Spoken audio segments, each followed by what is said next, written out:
네, 여러분 안녕하십니까. 뉴스 빅5 시작하겠습니다. 오늘 함께 하실 세 분 먼저 소개해드리겠습니다. 이종근 데일리안 논설실장, 손정혜 변호사, 하재근 사회문화평론가 나오셨습니다. 어서 오십시오. 네, 안녕하세요. 오늘도 좀 70대 노인에 대한 사건 기사부터 좀 살펴볼 텐데, 손 변호사님, 일방적으로 폭행을 한 사건이었어요?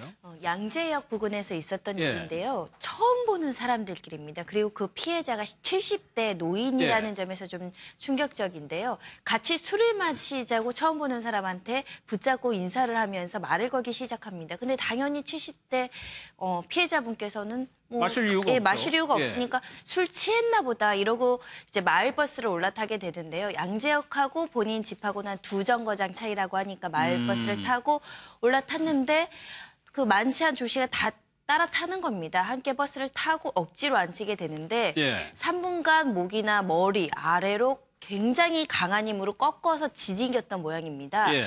그래서 버스 기사가 여러 사람들이 이제 여러 가지 이제 문제를 신고했으니까 다시 멈췄다 또 다시 때리고 그러면서 척수가 완전히 손상돼서 하반신 마비의 어떤 장애까지 얻은 사건인데요. 그러니까 두 차례 폭행을 한 겁니다. 네.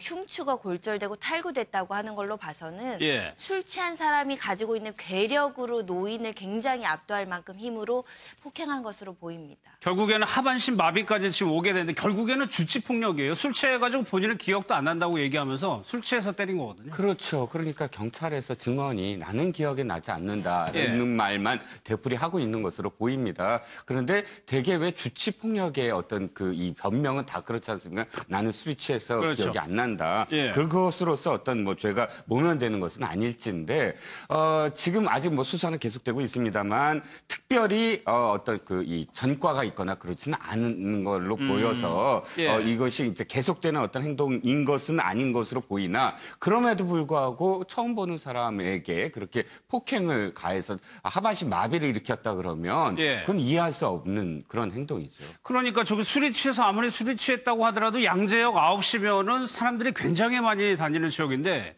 이 사람이 공무원이란 말이에요. 예.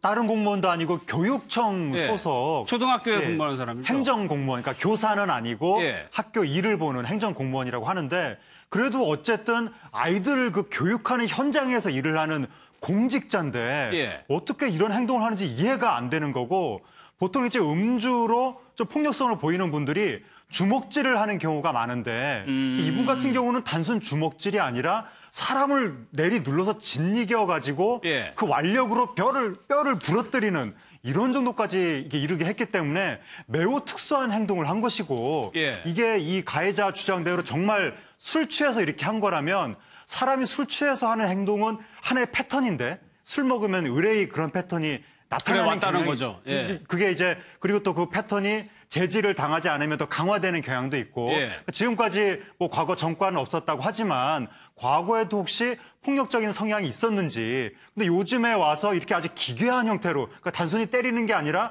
사람을 짓이기고 눌러서 뼈를 부러뜨리는 형태로 술버릇이 이렇게 발현이 됐다면 예. 앞으로도 또다시 술을 먹었을 때 이렇게 될 가능성도 있는 것이기 때문에 예. 이번에 가해자한테 확실하게 조금 처벌을 할 필요가 있어 보이는데 또 자칫 또 우리 사회가 그동안 술 취한 사람한테 좀 관대한 측면이 있었기 때문에 예. 이 사람한테도 혹시 또 관대하게 이 사람이 별로 크게 위기의식을 느끼지 않을 정도로 처분이 내려질까 봐 그게 좀 걱정이 되는 거죠. 그러니까 이분 70대 노인은 지금 걸을 수 없다는 사실에 당연히 절망할 수밖에 없는데 관대하게 처벌하기 어려운 게 피해가 굉장히 중대합니다. 예. 그러니까 중상해죄라는 건 뭐냐면 상해 다친 거에 끝나지 않고 영구불구의 어떤 불치병 같은 큰 피해를 입혔을 땐 중상해죄라고 해서 훨씬 더 엄단하게 되고요. 예. 그리고 요즘엔 주치폭력은 더 강하게 처벌한다고 해서 지금 기억이 하나도 안 난다라고 계속 주장하는 거는 내가 심신미약 상태였다. 이런 것들을 주장하려고 하는 걸로 보이는데 그 음주로 인한 폭력에 대해서는 좀 엄단하는 추세도 있기 때문에 관대하게 처벌받기는 어려운 것 같고 예. 또 길거리에서 이런 폭력이나 다툼이 벌어졌을 때는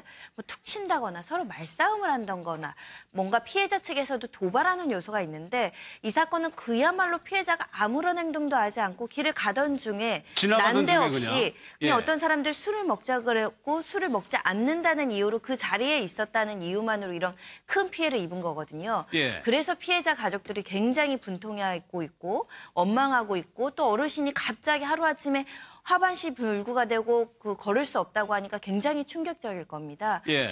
그 가해자 입장에서는 하루빨리 피해자들한테 충분한 배상을 해주고 사죄라는 게 방법이지 않을까 합니다. 일단은 구속이 됐죠. 구속 기소한다고 하고 예. 구속영장이 발부될 걸로 보입니다. 이 피해자분이 하는 얘기가 생면부지에 길 가는 사람을 어떻게 이렇게 만드냐. 그러니까 뭐 글쎄요, 뭐 노숙하는 사람도 아니고 정신에 문제가 있는 사람도 아니고 평범하게 공무원인 사람이 술 취해서 이렇게 했다. 그렇죠. 예. 이 어르신은 아마 날벼락 같았을 거예요. 이날도 사실은 그 종묘 일대에 왜 친구분들이 많지 않습니까? 예, 어르신들이 예. 많이 모여 있는 곳이지 않습니까? 거기서 하루를 소일을 하고 종묘에서 전철을 타고 양재동까지 와서 이제 마을버스로 갈아타는 집에 가려고. 그런 과정이었거든요. 그러니까 매일 되풀이되는 그런 어떤 과정이었어요. 그런데 갑작스럽게 끼어든 이 가해자로 말미암아서 이 할아버지의 남은 여생이 완전히 파탄이 나는 그렇죠. 그런 상황이 예. 돼버린 그런 결과를 낳았죠. 알겠습니다. 좀 엄하게 처벌해야 될 것 같다는 생각이 듭니다.